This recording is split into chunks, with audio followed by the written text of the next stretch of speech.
यहाँ जिस पवित्र शहर से पूजनीय डॉक्टर हेडगेवार जी के माध्यम से संघ गंगा प्रारंभ हुई और जहाँ से दीक्षा भूमि से पूजनीय डॉक्टर बाबा साहेब आम्बेडकर जी ने समरसता की गंगा बहाई, ऐसे शहर में आज श्री राम जन्मभूमि के लिए कुछ बात करने के लिए मैं आपके सामने आया हूँ। श्री राम जन्मभूमि का यह जो मंदिर है, यह निश्चित रूप से राष्ट्रीय स्वाभिमान और सामाजिक समरसता का, राष्ट्रीय एकात्मता का एक ज्वाज्वल्य तेजस्वी प्रतीक करके खड़ा हो रहा है। हम देखेंगे कि भगवान श्री राम जी के जीवन में माता अहल्या का उद्धार है, या निषाद राज और शबरी माता के साथ में उन्होंने जो स्नेह और मित्रता का व्यवहार किया, ऐसे अनेक प्रसंग आते हैं। और मर्यादा पुरुषोत्तम भगवान यह अपने जीवन से यह जो एक एकात्मता का, राष्ट्रीय एकात्मता का जो परिचय देते, सामाजिक समरसता का, वो एक अद्वितीय है। हम जानते हैं कि भगवान श्री राम जी हमारे लिए राष्ट्र पुरुष करके खड़े हैं, और इसलिए यह जो 5 अगस्त का यह जो कार्यक्रम भगवान के मंदिर के निर्माण के निमित्त पूजन का प्रारंभ हो रहा है, इसमें देश भर से यह प्रयास किया है कि हजारों स्थानों से पवित्र स्थानों की, तीर्थों की मिट्टी और पवित्र नदियों का जल आ जाए। जैसे कि हम सब लोग जानते हैं, आप ही लोगों ने यहाँ से बताया है कि संघ के मोहिते शाखा की पवित्र मिट्टी यहाँ से गई है। काचारगढ़ गोंदिया के निकट है, अपने गोंड समाज का बहुत बड़ा वह तीर्थ क्षेत्र है।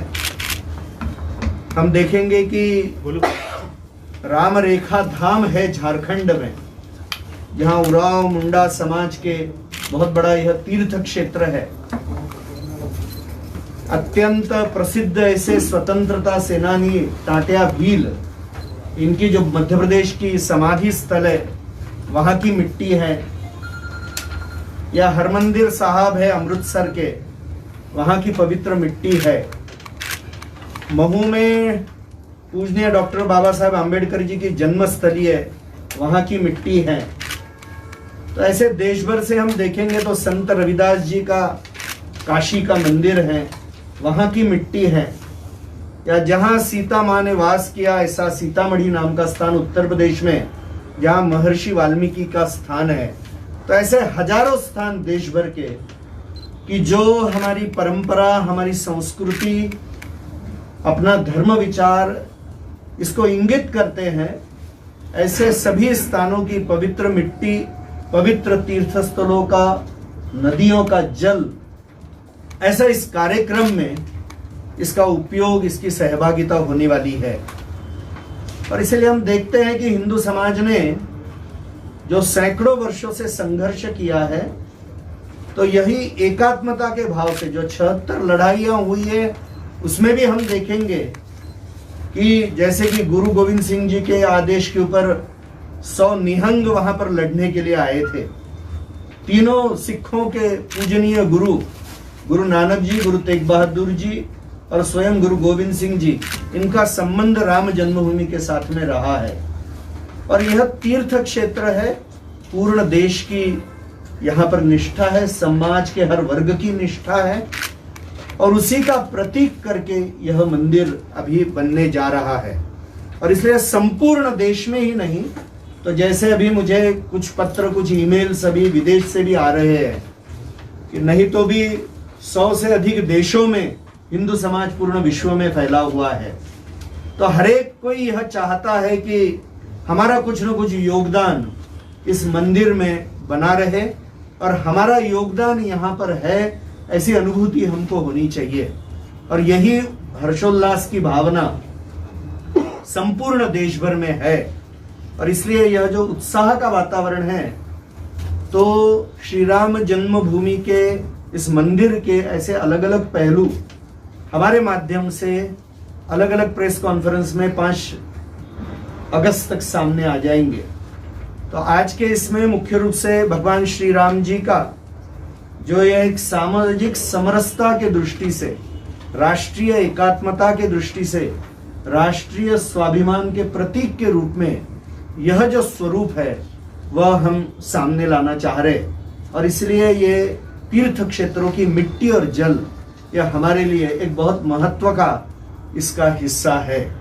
देश भर में पहले से ही सूचनाएं दी गई थी, इसलिए मिट्टी और जल कुछ लोग स्वयं पहुंचा रहे हैं तो कहाँ कुरियर से जा रहा है, ऐसे अलग अलग ढंग से ये जाकर इस पवित्र स्थान का यह निर्माण अभी 5 अगस्त से माननीय प्रधानमंत्री जी के उपस्थिति में पूजनीय सरसंघ चालक जी जो संघ के अपने प्रमुख हैं और जो अनेक संत है अलग अलग अखाड़ों के, अलग अलग पंथ संप्रदायों के, वो वहां उपस्थित रहकर इस कार्यक्रम की शोभा बढ़ाएंगे, महिमा बढ़ाएंगे।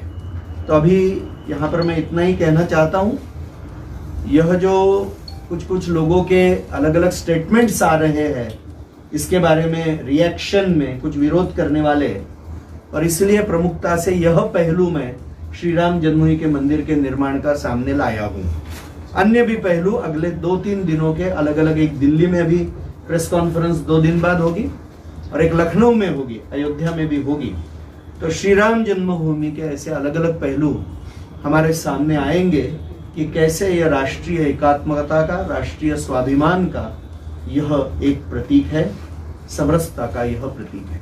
धन्यवाद। असं है कि चांगल्या ज्योतिषांना, अलग अलग ज्योतिषियों को भी बताया गया, अनेक संतों को भी बताया गया, तो मतांतर तो शायद हो सकते हैं, मगर बहुत श्रेष्ठ लोगों ने भी इसको देखकर कहा है कि यह योग्य मुहूर्त है और इसमें यह पूजा विधान होगा। इतना हमारे लिए भी पर्याप्त है। लगभग संत वहां पर जो पहुंचने वाले हैं 4 तारीख तक ही पहुंच जाएंगे, और ऐसा लग रहा है कि माननीय प्रधानमंत्री जी वहां पर कार्यक्रम में 1-1.5 घंटे का समय बिताएंगे प्रत्यक्ष राम जन्मभूमि के ऊपर। प्रत्यक्ष कार्यक्रम के डिटेल और सामने बाद में आएंगे।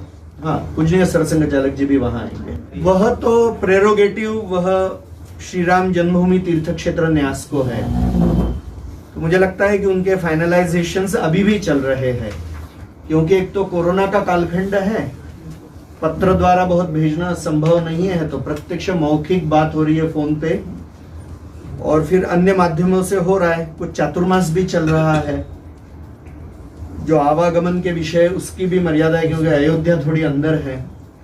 तो फाइनलाइजेशन मेरे ख्याल से 1-2 दिनों में वो स्वयं अपना स्टेटमेंट देंगे, और श्री राम जन्मभूमि तीर्थ क्षेत्र न्यास में ही स्टेटमेंट देना उचित रहेगा इसके बारे में।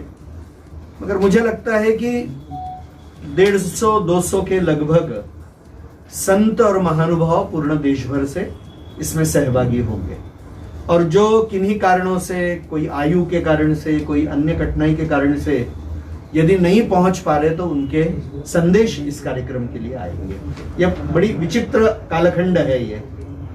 यदि यह परिस्थितियां नहीं रहती थी तो लाखों लोग इस कार्यक्रम में वहां उपस्थित रहते थे। अभी करोड़ों लोग टीवी और सारे माध्यम से इसमें सहभागी होंगे।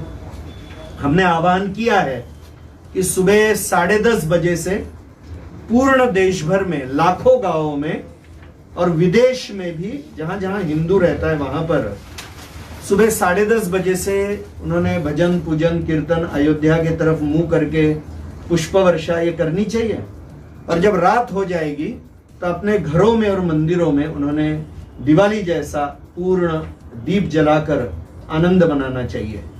और इस मंदिर, क्योंकि समाज को बनाना है, समाज के धन से इसको बनाना है, तो उसके निमित्त कुछ न कुछ दान का संकल्प वो करें। तो ये दोनों बातों का आह्वान हमने किया है, और जिस तरह का प्रतिसाद पूर्ण देश भर से आ रहा है, तो बहुत एक जबरदस्त, अविस्मरणीय ऐसा ये कार्यक्रम अपने दृष्टि से, हिंदू समाज के, देश के दृष्टि से होगा। और मुझे लगता है जो राष्ट्रीय विचार के जो सारे लोग हैं उनका आनंद ही इसमें होगा। देखिए, सहयोग तो बहुत लोगों का निश्चित रूप से हुआ है, माननीय प्रवीण भाई का भी रहा है। किसको बुलाना नहीं बुलाना है तो श्री राम जन्मभूमि तीर्थ क्षेत्र न्यास से ही तय कर रही है। उन्होंने बुलाया है कि नहीं यह भी मैं कह नहीं सकता हूँ, वो माननीय प्रवीण भाई जाने, और तीर्थभूमि क्षेत्र जो तीर्थ क्षेत्र है राम जन्मभूमि का वही जानेंगे। विश्व हिंदू परिषद तो जो भी कार्यक्रम होगा उसको योग्य बनानेंगे, मंदिर के निर्माण में अधिक से अधिक सहयोग हो, वो यशस्वी हो, इतना ही प्रयत्न करेंगे। मुझे लगता है कि चेकिंग तो सतत होगा, पूर्ण देश में ही परिस्थितियां ऐसी है, तो जो पॉजिटिव पाए जाएंगे उनका जो भी उपाय है वो किया जाएगा, उनको क्वारंटाइन किया जाएगा, उनके संपर्क में कौन आए, जो भी प्रक्रिया उसकी है वो तो सबके लिए लागू है और सभी कार्यक्रमों के लिए लागू है। सबने मास्क पहनना, सबने सैनिटाइजर का उपयोग करना, जो फिजिकल डिस्टेंस मेंटेन करना है उसको मेंटेन करना, ये तो सारे विषय है ही। मगर मार्केट भी खुले हैं, सब कुछ चल रहा है, जीवन तो चल ही रहा है, सरकारी कार्य सब चल रहा है, हमारी प्रेस कॉन्फ्रेंस भी चल रही है, तो जैसा जीवन का हर पहलू चल रहा है वो भी काम चलेगा। चिंता करनी चाहिए और करनी पड़ेगी, हम करेंगे। ऐसा है कि कुछ लोगों ने यह अपना व्यवसाय ही बना लिया है कि राम जन्मभूमि का कोई भी विषय आएगा तो उसको विरोध करना चाहिए। सबको यह समझना चाहिए कि राष्ट्रीय स्वाभिमान का प्रतीक है और इसलिए कुछ लोग उसको विरोध कर रहे हैं, उनकी राजनीति है। उनकी राजनीति हिंदू हितों के विरुद्ध जाकर ही होती है। ऐसे जो सारे लोग हैं उनको तो दूसरा कोई पर्याय ही नहीं है इसके विरुद्ध बोलने के बजाय। मगर उसके बाद भी ये भूल रहे हैं कि माननीय सुप्रीम कोर्ट ने इसके बारे में निर्णय दिया है, तो जिन्होंने संविधान की शपथ ली है ऐसे सारे लोगों को माननीय सुप्रीम कोर्ट के निर्णय का उसको मानना चाहिए। कुछ लोगों ने PIL भी फाइल की थी इस कार्यक्रम के बारे में सुप्रीम कोर्ट में, वो भी उड़ा दी गई है, उसको भी निरस्त कर दिया है। तो सुप्रीम कोर्ट ने अपना मत बताया है। तो जब अपने कानून के हाईएस्ट व्यवस्था को ये स्वीकार नहीं रहे तो इनकी मानसिकता ध्यान में आ रही है। और हमारा तो मानना है कि ये बहुत अच्छा कार्यक्रम है, होना ही चाहिए, क्योंकि हम मानते हैं कि जिसमें हिंदू हित है उसमें राष्ट्र हित है। तो हिंदू स्वाभिमान का विषय ये किसके एंटी नहीं है, मगर ये हिंदू हित का विषय बहुत अच्छा विषय है, राष्ट्र के लिए, देश के लिए, समाज के लिए। तेच मी म्हणतोय कि जो हिंदू हित के विरुद्ध है, जिनकी राजनीति हिंदू हित के विरुद्ध जाकर ही चलती है, वो लोग इसके विरुद्ध स्टेटमेंट दे रहे हैं। किसी भी व्यक्ति को जो भारतीय, जो राष्ट्रीय है विचार का, उसको इसमें आनंद ही होना चाहिए कि जिसके लिए हिंदू समाज ने सैकड़ों वर्ष संघर्ष करते हुए इतना बलिदान दिया है, उसकी शुभ घड़ी आई है, उसको तो उन्होंने अच्छा ही कहना चाहिए। ऐसे प्रसंग एक ही बार आते हैं, इसलिए उसमें विघ्न बनकर नहीं खड़ा कर रहना चाहिए किसी ने। ऐसे अवसरों को धूमिल नहीं करना चाहिए किसी। विघ्न असं वाटतं तुम्हाला? नहीं, ऐसा जब एक ताकतवान व्यक्ति जब उसके विरुद्ध स्टेटमेंट देता है तो हेतुपूर्वक ही दे रहा है। वो इसमें विघ्न खड़ा कर रहे, इसमें कोई ना कोई अड़ंगा डाले, नहीं तो शांत रहते या इसको मदद करते। दोनों बातें सोचनी ही पड़ेगी। सब कोई अपने अपने मत को कह सकते हैं, कार्यक्रम घोषित है और होने वाला है, कोई कुछ भी कहे। कोरोना काल है, ऐसे में जिस तरह की परिस्थिति है ऐसे में ऑनलाइन करना चाहिए, शिवसेना ने कहा है, जबकि उनकी महत्वपूर्ण भूमिका भी उन्होंने कहा है। और कार्यक्रम 5 अगस्त को प्रत्यक्ष होने वाला है। कहने वालों ने कह दिया है, होने वाला वही होने वाला है। कहने वाले कहते रहे, मत प्रकट करने का सबको अधिकार है, उन्होंने किया है। क्या प्रत्यक्ष आपके सामने है?